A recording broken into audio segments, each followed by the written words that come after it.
सर्वांना माझा नमस्कार. माझे नाव प्रचिती आहे. आज मी तुम्हाला शिवाजी महाराजांचा पोवाडा सादर करणार आहे. ते तुम्ही शांतपणे ऐकून घ्यावे ही माझी नम्र विनंती आहे. शिवाजी महाराजांची कीर्ती बेभान होती. महाराजांची कीर्ती बेभाम, भला भल्याला फुटलाय घम, त्याला कोण घाळीले सन, दरबारी कुस्ती बेगम, बडी बेगम म्हणजे आदिलशाहीची आई बर का. नजरेत तिच्या अंगार दरबार झाला गपकार, कुणी घेईना पुढाकार, साऱ्यांनीच मानली हार. इतक्यात एक सरदार उठला आणि म्हणाला, हम लायगे शिवाजी को. त्याने विडा उचलला. नाव त्याचं होतं फुजल खान. सजागता जणू सैतानं. खान बोला छाती ठोकून, शुभाला टाकतं चिरून. कौतुक झाले दरबारात. खान निघाला मोठ्या गुरमी. त्याचं घोडदळ पायदळ,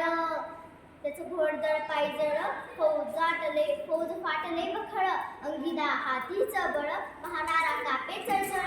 वाटेत भेटेल त्याला चिरडी ठेसीत खानाची सैन्य निघाली. गावीच्या गावी उद्ध्वस्त केली, देऊळ उद्ध्वस्त केलं, आया बहिणींची आबरू लुटली. कोण रोखणार हे वादळ? आता शुभाचं काही खरं नाही. इकडे निजामशाही, इकडे मुघलशाही, पलीकडे इंग्रज. जो तो हेच बोलू लागला, महाराजांची सैन्य मुठभर. खानाला कसा ठोपणार, काय लढावा होणार, चिंतेत पण सरदार. असा भागिनीचा तो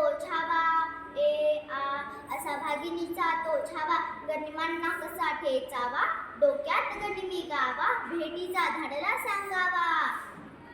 प्रतापगडावर आमने सामने भेटीचा सांगावा, खानाने हसत हसत कबूल केले. प्रतापगडच्या पायथ्याशी खान बेगमान. त्याला झाली शिवाजी राजांच्या करामतीची, आणि त्यास नाही जाणीव शक्तीची. करील काही कल्पना युक्तीची.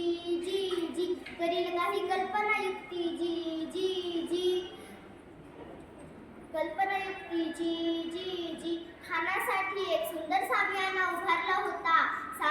नक्षीदार सामिन्यात खान दुलत दौलत आला. त्याच्या संगतीला सय्यद बंडा आला.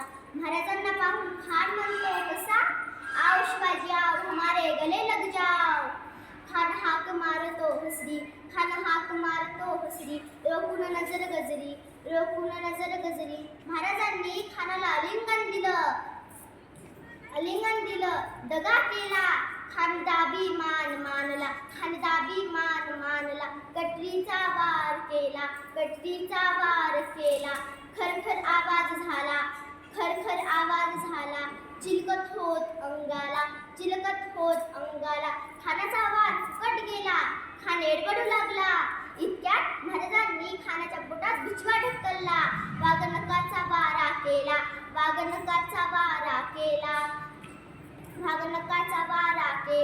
टराटरा फाडला पोटाला. तडा गेला खानाचा पोतडा बाहेर आला. जी. आता सैतानाचा महाराजांनी गोद केला. जी.